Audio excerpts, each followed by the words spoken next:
Today I am going to be making a holiday focaccia, which is focaccia topped off with cranberry and rosemary and a vegan Parmesan cheese.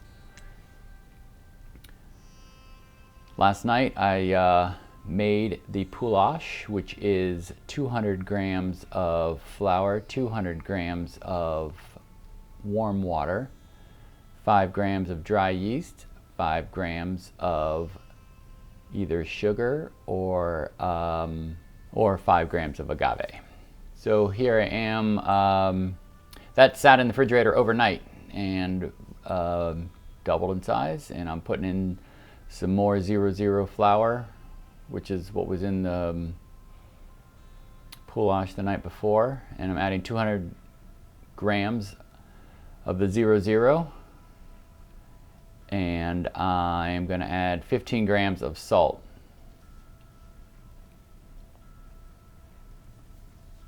And then I'm going to mix that up by hand. You could do this in a mixer. I choose to do mine by hand. Just feel like it's just stay in control, and there I am, scraping down the edges, getting that all incorporated.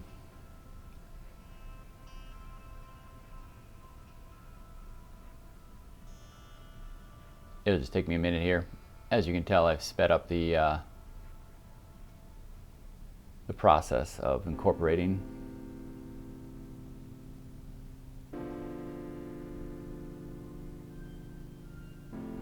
All right. Now you got your hand in there. Good work.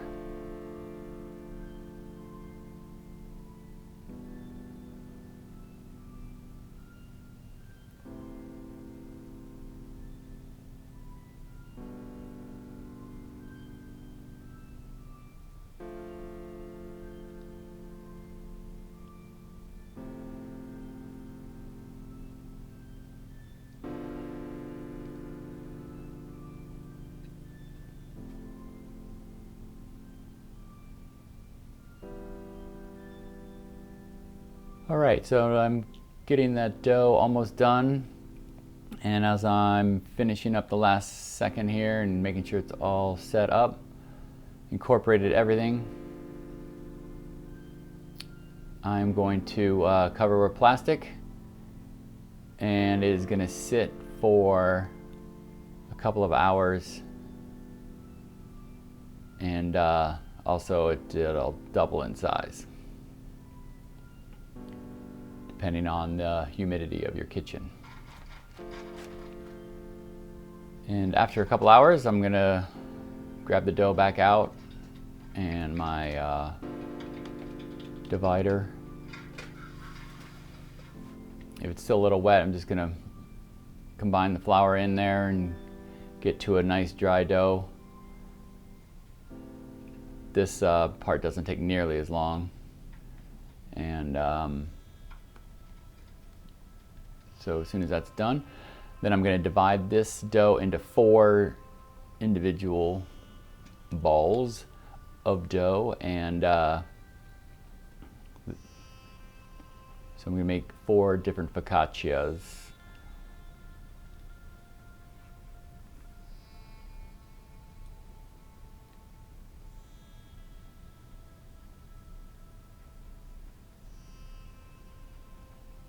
All right, and then I have a bread box I'm bringing in here. Set that in there. A little bit of olive oil, and going to set that in there and put the lid on. And those are going to sit for another 2 hours. And while I'm doing that, I will prepare the oven, getting the coals out of the way.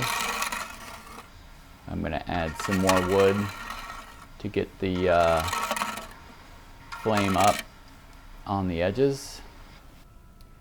And back to the dough.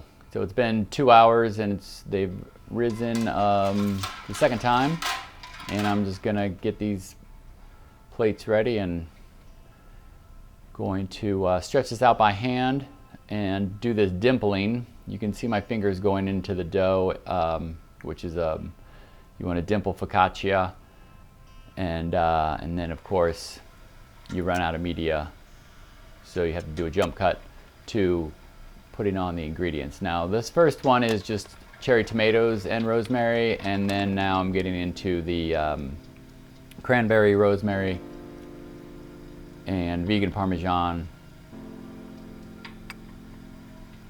And I'm gonna decorate all of those, put a little bit more olive oil on the top, use a large amount of olive oil on these, on the focaccia, as is tradition of focaccia. So I got 2 of each made, 2 tomato, rosemary, and then 2 of the cranberry rosemary. And then I let those rise for an hour. And while I'm letting those rise, I clean out the oven, get the ashes out of the way. And on these I chose, instead of just laying them on the bottom of the oven, I just left them on the aluminum pans. And the oven is about 500 degrees Fahrenheit. And that's the end of that one cooking. Looks beautiful. It's nice and puffy. It'll settle down in a second, but look at that color. That's great. And then, what do you say we bring in a cranberry? Set that in there. Now this time is sped up a little bit. It doesn't cook this fast, but we'll be able to see the cooking of it in there. And I'll come in with my, spin it around a few times, keep it away from the hot side of the oven.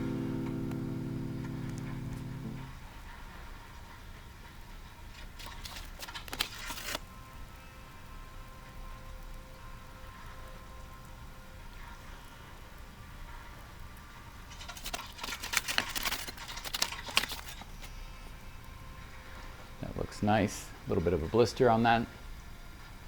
Looks beautiful.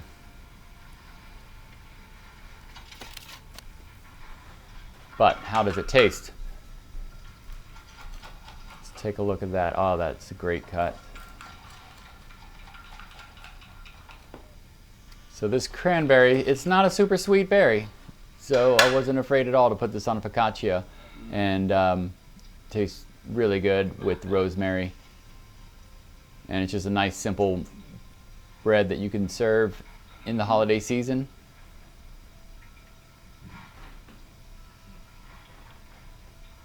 In addition to everything else that you're going to be making. So I put the recipe down in the comments.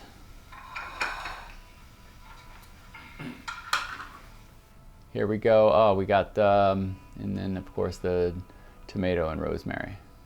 Great flavors for focaccia.